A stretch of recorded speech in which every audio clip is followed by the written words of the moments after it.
ಭಾರತ ಸರ್ಕಾರದ ಕಳೆದ 10 ವರ್ಷದಲ್ಲಿ ಏನು ಕೆಲಸ ನಿರ್ವಹಿಸಿದೆ ಎಂಬುದರ ಬಗ್ಗೆ, ಅವರ ಫೇಲ್ಯೂರ್ ಏನೆಂಬುದರ ಬಗ್ಗೆ ಜನರಿಗೆ ತಿಳುವಳಿಕೆ ಕೊಡಲಿಕ್ಕೆ ಇಚ್ಛೆಪಡ್ತಾ ಇದ್ದೇನೆ. ತಮಗೆಲ್ಲ ಗೊತ್ತಿದ್ದಾಗೆ ದೆಹಲಿಯ ರೈತರು ದೆಹಲಿಯಲ್ಲಿ ಅವರ ಬೆಳೆಸಿದಂಥ ಬೆಳೆಗೆ ಒಳ್ಳೆ ಧಾರಣೆ ಸಿಗಬೇಕೆಂಬ ದೃಷ್ಟಿಯಲ್ಲಿ ಒಂದು ಪ್ರತಿಭಟನೆಯನ್ನು ಮಾಡಿದರು.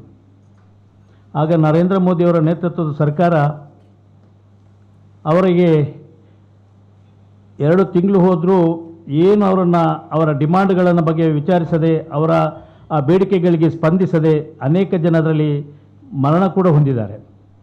ಆದರೂ ಕೂಡ ಕೇಂದ್ರ ಸರ್ಕಾರ ಯಾವುದೇ ಕ್ರಮ ಕೈಗೊಂಡಿಲ್ಲ. ಇದು ಭಾರತೀಯ ಜನತಾ ಪಕ್ಷದ ನೇತೃತ್ವದ ಸರ್ಕಾರದ ವೈಫಲ್ಯ ಅಂತ ಹೇಳಲಿಕ್ಕೆ ನಾನು ಇಚ್ಛೆಪಡ್ತಾ ಇದ್ದೇನೆ. ಅದೇ ರೀತಿ ಹಲವು ಅವ್ರು ಪ್ರಾಮಿಸ್ ಮಾಡಿದ ಯಾವುದೊಂದು ಉದ್ಯೋಗ ನೀಡ್ತೇವೆ ಅಂತ, ವರ್ಷಕ್ಕೆ 2 ಕೋಟಿ ಉದ್ಯೋಗ ನೀಡ್ತೇವೆ ಯುವಕರಿಗೆ ಅಂತ ಹೇಳಿದ ಪ್ರಧಾನಮಂತ್ರಿಯವರು ಹೇಳಿದ ಮಾತು ಅದು ಇವತ್ತಿನವರೆಗೆ ಈಡೇರಲಿಲ್ಲ. ಅದರ ಬದಲಿಗೆ ಅವರು ಹೇಳಿದಂಥ 2 ಕೋಟಿ ಆಗಿದ್ದರೆ 20 ಕೋಟಿ ಜನರಿಗೆ ಯುವಕರಿಗೆ ಇವತ್ತಿನವರೆಗೆ ಉದ್ಯೋಗ ದೊರಕಬೇಕಿತ್ತು, ಅದು ದೊರಕಲಿಲ್ಲ. ಅದರ ಬದಲಿಗೆ ಇಲ್ಲಿರ್ತಕ್ಕಂಥ 6 ಕೋಟಿ ಜನರು ಕೆಲಸವನ್ನು ಕಳ್ಕೊಳ್ಳುವಂಥ ವ್ಯವಸ್ಥೆ ಆದದ್ದು. ಅದು ಹೊರತು ಯಾರಿಗೆ ಯುವಕರಿಗೆ ಉದ್ಯೋಗ ದೊರಕಿಸುವಂಥ ಕೆಲಸವನ್ನು ಕೇಂದ್ರ ಸರ್ಕಾರ ಮಾಡಲಿಲ್ಲ. ಈ 6 ಕೋಟಿ ಉದ್ಯೋಗಿ ಹೇಗೆ ಹೋಯಿತು ಅಂತ ಹೇಳಿದರೆ, ಕೇಂದ್ರ ಸರ್ಕಾರದ ಆಡಳಿತದಲ್ಲಿರ್ತಕ್ಕಂಥ ಯಾವುದ್ಯಾವುದು ಕಾರ್ಖಾನೆಗಳಿದೆ, ಯಾವ್ಯಾವ ಇಂಡಸ್ಟ್ರಿಗಳಿದೆ, ಅದರಲ್ಲಿರ್ತಕ್ಕಂಥ ಉದ್ಯೋಗಿಗಳನ್ನು ಅದನ್ನು ಪ್ರೈವೇಟೈಸೇಷನ್ ಮಾಡೋದರ ಮುಖಾಂತರ ಅದು ಧನಿಗಳಿಗೆ ನೀಡಿ ಇವತ್ತು ಅದರಲ್ಲಿರ್ತಕ್ಕಂಥ ಉದ್ಯೋಗಸ್ಥರು ಉದ್ಯೋಗ ಕಳ್ಕೊಂಡಂಥ ವ್ಯವಸ್ಥೆ ಆಗಿದೆ. ಅದು ಬಿಟ್ಟು ಯಾವುದೇ ಒಂದು ಉದ್ಯೋಗವನ್ನು ಕೊಡಿಸುವಲ್ಲಿ ಕೇಂದ್ರ ಸರ್ಕಾರ ಅವರು ಹೇಳಿದ ಪ್ರಾಮಿಸ್ನಾಗಿ ಮಾಡಲಿಲ್ಲ. ಆಮೇಲೆ ನಿಮ್ಗೆ ಗೊತ್ತಿದೆ, ಪ್ರಧಾನಮಂತ್ರಿಯವರು ಮೊದಲ ಬಾರಿಗೆ ಪ್ರಧಾನಮಂತ್ರಿ ಆದಾಗ ಯಾವುದೆಲ್ಲ ಇನ್ಸ್ಟಿಟ್ಯೂಷನ್ಸ್ ಇದೆ ಅದನ್ನು ವೀಕನಿಂಗ್ ಮಾಡಿಕೊಂಡು ಅವರ ಮೇಲಿರ್ತಕ್ಕಂಥ ಕ್ರಿಮಿನಲ್ ಕೇಸ್ಗಳನ್ನು ವಿಡ್ರಾ ಮಾಡುವಂಥ ವ್ಯವಸ್ಥೆ ಆಗಿದೆ. ಅದು ಇ ಡಿ ಇರಲಿ, ಇನ್ಕಮ್ ಟ್ಯಾಕ್ಸ್ ಇರಲಿ, ಎಲ್ಲ ಇಲಾಖೆಗಳನ್ನು ದುರುಪಯೋಗ ಮಾಡಿಕೊಂಡು ಈ ರೀತಿಯ ಆಡಳಿತವನ್ನು ಮಾಡ್ತಾ ಇದ್ದಾರೆ. ಅದಲ್ಲದೆ ಈ ನೋಟ್ ಬ್ಯಾನ್ ಮಾಡಿ ಏನು ಲಾಭ ಆಗಿದೆ, ಅದರಿಂದ ಜನರಿಗೆ ಏನು ಸಮಸ್ಯೆ ಆಗಿದೆ ಅಲ್ಲಿ ಹೊತ್ತು ಸುಮಾರು ನಾವು ತಿಳ್ಕೊಂಡಾಗೆ 130 ಜನ ತೀರ್ಕೊಂಡಿದ್ದಾರೆ. ಇದರ ಬಗ್ಗೆ ಯಾವುದು ಚಕಾರ ಕೂಡ ಎತ್ತಲಿಲ್ಲ. ಕೇಂದ್ರ ಸರ್ಕಾರ ಅವರಿಗೆ ಸ್ಪಂದನೆ ಕೂಡ ಮಾಡಲಿಲ್ಲ. ಆಮೇಲೆ ತಾವೆಲ್ಲ ತಿಳಿದಾಗೆ RBI governor, CBI director, election commissioner ಇವರನ್ನೆಲ್ಲ ಕೆಲವರು ಏಕಾಏಕಿ ಓವರ್ನೈಟ್ ರಾಜೀನಾಮೆ ಕೊಡುವಂಥ ವ್ಯವಸ್ಥೆ ಆಗಿದೆ. ಇದು ಯಾರಿಂದ, ಯಾಕೆ ಆಯಿತು? ಇದು ಸರ್ಕಾರದ ವೈಫಲ್ಯ ಹೊರತು ಬೇರೇನಲ್ಲ. ಸರ್ಕಾರ ಅವರಿಗೆ ಒತ್ತಡ ಹಾಕಿ ಅವರು ಹೇಳಿದ ರೀತಿಯಲ್ಲಿ ಕೆಲಸ ಮಾಡದಿದ್ದಲ್ಲಿ ಅವರು ಮನನೊಂದು ಇದು ರಾಜೀನಾಮೆ ಕೊಟ್ಟು ಹೋಗುವಂಥ ಪರಿಸ್ಥಿತಿ ಆಗಿದೆ.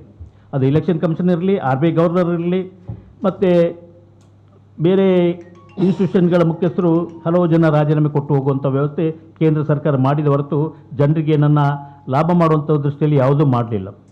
ಅದಲ್ಲದೆ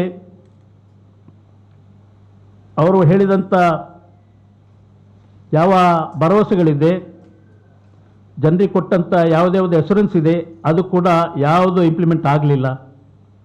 ತಮಗೆ ಗೊತ್ತಿದ್ದಾಗೆ 2008 ನಮ್ಮದೇ ಮಂಗಳೂರು ಜಿಲ್ಲೆ, ಮಂಗಳೂರು ತಾಲೂಕಿನ ಗುರುಪುರದಲ್ಲಿ ಕರ್ನಾಟಕ ಸರ್ಕಾರ 100 ಎಕರೆ ಜಮೀನು ಮಂಜೂರು ಮಾಡಿ ಕೊಟ್ಟು ಕೇಂದ್ರ ಸರ್ಕಾರದ ಮತ್ತು ರಾಜ್ಯ ಸರ್ಕಾರದ ವತಿಯಿಂದ ಅಲ್ಲಿ ಪ್ಲಾಸ್ಟಿಕ್ ಪಾರ್ಕ್ ಉದ್ಯೋಗ ನಿರ್ಮಿಸುವಂಥ ವ್ಯವಸ್ಥೆಗೆ ಅವಕಾಶ ಮಾಡಿಕೊಟ್ಟಿತ್ತು.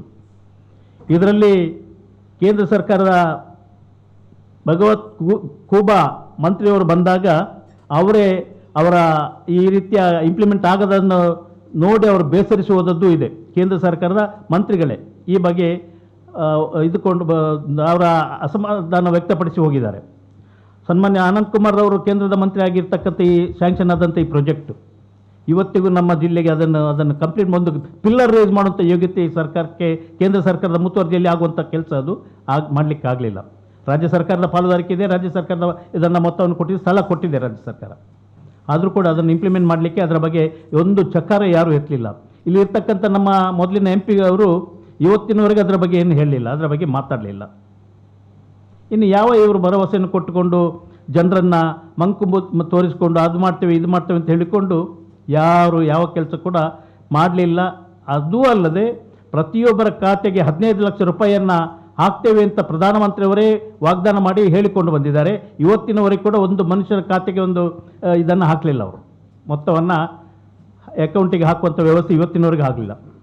ಎಲ್ಲಕ್ಕಿಂತ ಭಾಳ ಮುಖ್ಯವಾದ ವಿಚಾರ ಅಂತ ಹೇಳಿದರೆ, ನಮ್ಮ ಜಿಲ್ಲೆಯಲ್ಲಿರ್ತಕ್ಕಂಥ ರಾಷ್ಟ್ರೀಕೃತ ಬ್ಯಾಂಕುಗಳು, ದಕ್ಷಿಣ ಕನ್ನಡ ಜಿಲ್ಲೆಯಲ್ಲಿ ಕಾರ್ಪೊರೇಷನ್ ಬ್ಯಾಂಕು, ಸಿಂಡಿಕೇಟ್ ಬ್ಯಾಂಕು, ವಿಜಯ ಬ್ಯಾಂಕು, 3 ಪ್ರತಿಷ್ಠಿತ ಬ್ಯಾಂಕುಗಳು, ಎಲ್ಲ ಲಾಭದಾಯಕ ಇರತಕ್ಕಂಥ ಬ್ಯಾಂಕ್ಗಳನ್ನು ಇವತ್ತು ಲಾಸಲ್ಲಿರ್ತಕ್ಕಂಥ ಬ್ಯಾಂಕ್ ಆಫ್ ಬರೋಡಕ್ಕೆ ವಿಜಯ ಬ್ಯಾಂಕನ್ನು ಮರ್ಜಿ ಮಾಡಿಕೊಟ್ಟು, ಅದೇ ರೀತಿ ಇತರ ಬ್ಯಾಂಕ್ಗಳಿಗೆ ಈ ಕಾರ್ಪೊರೇಷನ್ ಬ್ಯಾಂಕನ್ನು ಯೂನಿಯನ್ ಬ್ಯಾಂಕ್ ಆಫ್ ಇಂಡಿಯಾಕ್ಕೆ ಮರ್ಜಿ ಮಾಡಿಕೊಂಡು, ಅದೇ ರೀತಿ ಸಿಂಡಿಕೇಟ್ ಬ್ಯಾಂಕನ್ನು ಕೆನರಾ ಬ್ಯಾಂಕಿಗೆ ಮರ್ಜಿ ಮಾಡಿಕೊಂಡು ಇವತ್ತು ನಮ್ಮ ಜಿಲ್ಲೆಯಲ್ಲಿ ಪ್ರತಿಷ್ಠಿತ ನಮ್ಮ ಹಿರಿಯರು ಸ್ಥಾಪನೆ ಮಾಡಿದಂಥ ರಾಷ್ಟ್ರೀಕೃತ ಬ್ಯಾಂಕ್ಗಳನ್ನು ಇವತ್ತು ಮಂಗಮಾಯ ಮಾಡಿಕೊಂಡು ನಮ್ಮ ಜನರಿಗೆ ದ್ರೋಹ ಮಾಡಿದ್ದಾರೆ. ಇದನ್ನು ದಕ್ಷಿಣ ಕನ್ನಡ ಜಿಲ್ಲೆಯ ಜನರು ಪ್ರತಿಯೊಬ್ಬರಲ್ಲೂ ಮನಸ್ಸಲ್ಲಿ ಇಟ್ಕೊಳ್ಬೇಕಾಗ್ತದೆ. ಮುಂದೆ ಇವರಿಗೆ ಅವಕಾಶ ಕೊಟ್ಟರೆ ಯಾವ ರೀತಿಯ ಪರಿಸ್ಥಿತಿಯನ್ನು ಆಡಳಿತ ನಮಗೆ ಸಿಗ್ಬೋದು, ಇದನ್ನು ನೀವು ಆಲೋಚನೆ ಮಾಡಬೇಕು. ಎಲ್ಲರೂ ನಾವು ಡಾಕ್ಟರ್ BR ಅಂಬೇಡ್ಕರ್ ಕೊಟ್ಟಂಥ ಸಂವಿಧಾನವನ್ನು ರಕ್ಷಣೆ ಮಾಡುವಂಥ ಕೆಲಸದಲ್ಲಿ ಕಾರ್ಯನಿರ್ವಹಿಸಬೇಕಾದ್ರೆ ಎಲ್ಲರೂ ಒಟ್ಟಿಗೆ ಸೇರಿಕೊಂಡು ಕಾಂಗ್ರೆಸ್ ಪಕ್ಷದ ಆಡಳಿತ ಬರಲಿಕ್ಕೆ ನಾವೆಲ್ಲ ಮತದಾನ ಮಾಡಬೇಕು ಅಂತ ನಾನು ಮತದಾರರಲ್ಲಿ ವಿನಂತಿ ಮಾಡ್ತಾ ಇದ್ದೇನೆ. ಇನ್ನು ಕರ್ನಾಟಕದಲ್ಲಿ ಸನ್ಮಾನ್ಯ ಸಿದ್ದರಾಮಯ್ಯ ಅವರು ಮುಖ್ಯಮಂತ್ರಿ ಆದಾಗ ಚುನಾವಣಾ ಪ್ರಣಾಳಿಕೆಯಲ್ಲಿ ಹೇಳಿದರು, ನಾವು ಬೇರೆ ಬೇರೆ ಭಾಗ್ಯಗಳನ್ನು ಕೊಡ್ತೇವೆ ಅಂತ ಕೊಳ್ಳೊಂದು.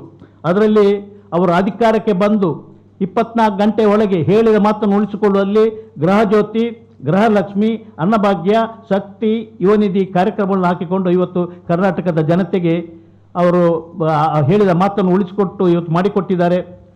ಕರ್ನಾಟಕದ ಪ್ರತಿಯೊಬ್ಬ ಜನತೆ ಕೂಡ ಇದನ್ನು ನೆನಪಲ್ಲಿ ಇಟ್ಕೊಳ್ಬೇಕು.